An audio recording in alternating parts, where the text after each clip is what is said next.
எல்லா புகழும் இறைவனுக்கு. ஹாய் ஃப்ரெண்ட்ஸ், வெல்கம் டு ராசி டிப்ஸ். எல்லோரும் எப்படி இருக்கீங்க? நல்லா இருக்கீங்களா? எல்லா நாளும் இனிய நாளாக அமைவதற்கு என்னோடய வாழ்த்துக்கள். இன்றைக்கி நம்ம ராசி டிப்ஸ் சேனலில் பார்க்க போகிற வீடியோ என்னென்னு பார்த்தீங்கன்னா, பாவக்காய் கசப்பு இல்லாமல் எப்படி சமைக்கிறது அப்படின்னு தான் இன்றைக்கி வீடியோவில் பார்க்க போகிறோம். அந்த வீடியோவை பார்க்குறதுக்கு முன்னாடி நீங்களும் நம்ம ராசி டிப்ஸ் சேனலை சப்ஸ்கிரைப் பண்ணாமல் தான் சப்ஸ்கிரைப் பண்ணிட்டு மறக்காமல் பக்கத்தில் இருக்க பெல் ஐக்கானை கிளிக் பண்ணிடுங்க. அப்போ தான் தினம் நான் அப்டேட் பண்ணக்கூடிய வீடியோஸ் உங்களுக்கு உடனுக்குடன் நோட்டிஃபிகேஷன் வரும். இப்போ வாங்க ஃப்ரெண்ட்ஸ், வீடியோக்குள்ளே போய் பார்க்கலாம். பாவக்காய் பார்த்திங்கன்னா 2 விதமான பாவக்காய் இருக்குது. ஒன்று இப்போ நம்ம வீடியோவில் பார்த்துட்டு இருக்க மாதிரி நீளமாக நல்லா பெருசாக இருக்கும். அதே மாதிரி சின்ன வெங்காய சைஸில் சின்னதாக இருக்கக்கூடிய பாவக்காவும் இருக்குது. நம்ம பெரிய சைஸ் பாவக்காய் எடுத்தாலும் சரி, சின்ன சைஸ் பாவக்காய் எடுத்தாலும் சரி, பாவக்காய் கசப்பில்லாமல் இருக்கிறதுக்கு நம்ம வீடியோவில் சொல்கிற மெத்தடை நீங்கள் ஃபாலோ பண்ணிக்கலாம்.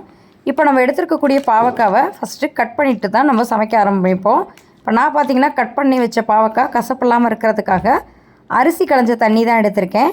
அரிசி களைஞ்ச தண்ணியில் கட் பண்ணி வச்சுருக்க பாவக்காவை ஒரு 10லேருந்து 15 நிமிஷம் வரைக்கும் நீங்கள் அப்படியே வச்சிட்டிங்கன்னா பாவக்காயில் இருக்கக்கூடிய அந்த கசப்பு தன்மை எல்லாமே போயிடும். அதுக்கப்புறமா நம்ம சமைச்சோம்னா கொஞ்சம் கூட கசப்பே இருக்காது. இந்த மெத்தட் உங்களுக்கு ஈஸியாக இருக்குது அப்படின்னா இந்த மெத்தடை கூட நீங்கள் ரெகுலராக ஃபாலோ பண்ணிக்கலாம். அடுத்த மெத்தட் என்னங்கிறத பார்க்கலாம். நம்ம கட் பண்ணி வச்சுருக்கக்கூடிய பாவக்காவை நார்மலான வாட்டரில் அலசிட்டு வச்சாலும் சரி, இல்லை அரிசி களைஞ்ச வாட்டரில் அலசிட்டு வச்சாலும் சரி, அலசிட்டு நல்லா தண்ணியெல்லாம் வடிய விட்டுட்டு வேறு ஒரு பவுலுக்கு மாற்றிடுங்க. இப்போ இதில் நம்ம ஒரு பொருள் சேர்க்க போகிறோம். அதுதான் ரொம்ப முக்கியமான பொருள். இது என்ன அப்படின்னு பார்த்தீங்கன்னா தூள் உப்பு தான்.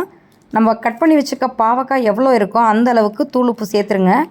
சேர்த்துட்டு எல்லாத்தையும் நல்லா கலந்து கொடுத்து நல்லா மிக்ஸ் பண்ணிடுங்க. நீங்கள் குலுக்கிட்டு வச்சா கூட நல்லா கலந்துரும். இப்போ இதை 15 நிமிஷத்துலேருந்து 30 நிமிஷம் வரைக்கும் கூட நீங்கள் இதை அப்படியே ரெஸ்ட்டில் விட்டுறலாம். விட்டுட்டு நீங்கள் எப்போ சமைக்க போகிறீங்களோ அந்த டைமுக்கு சமைக்கலாம். இப்போ இது எதுக்காக இப்படி உப்பு போட்டு குளிக்க வைக்கிறோம் அப்படின்னு பார்த்தீங்கன்னா, இப்படி குளிக்க வைக்கிறதுனால பாவக்காயில் இருக்கக்கூடிய அந்த கசப்புத்தன்மையை உப்பு நல்லா எல்லாத்தையும் வெளியில் கொண்டுட்டு வந்துடும்.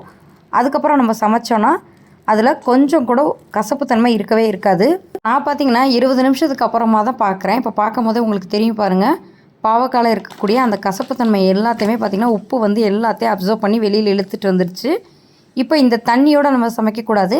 இந்த தண்ணியை மட்டும் தனியாக எடுத்துட்டு அதுக்கப்புறம் நீங்கள் ஃப்ரை பண்ணாலும் சரி, குழம்புக்கு போடுற மாதிரி இருந்தாலும் சரி போட்டு சமைச்சிங்கன்னா அதில் கொஞ்சம் கூட கசப்புத்தன்மை இருக்கவே இருக்காது.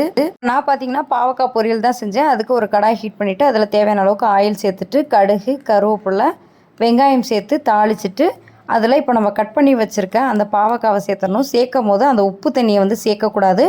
இதில் நம்ம உப்பு போட்டனால நீங்கள் சமைக்கும் போது உப்பு போட்டு சமைக்கக்கூடாது. வெறும் மஞ்சத்தூள், மிளகாய்த்தூள், அதுக்கப்புறம் நீங்கள் என்ன மசாலா சேர்க்குறீங்களோ சேர்த்து வதக்கி கொடுத்துட்டு வேக வச்சிட்டிங்கன்னா சூப்பரான பாவக்காய் பொரியல், அதுவும் கசப்பு இல்லாமல் ரெடி ஆயிரும். கண்டிப்பாக இந்த மெத்தட் ட்ரை பண்ணி பாருங்கள்.